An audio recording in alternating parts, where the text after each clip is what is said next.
This is week 41. And the question for the week, I'm going to read it. It says, is section 111 an example of a failed prophecy? And then the reading guide says, Joseph did not prophesy that they would find money in Salem, but instead made the trip because he became convinced that the story that the treasure existed might be true. It says, upon failing to locate the money, they spent their time preaching to the people in Salem.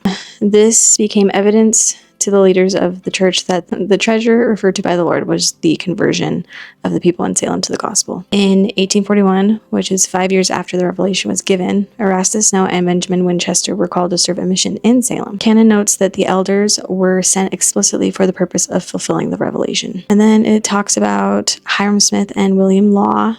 They gave Erastus Snow a copy of the Salem Revelation and requested to fulfill it. Snow and Winchester arrived in Salem in September of 1841.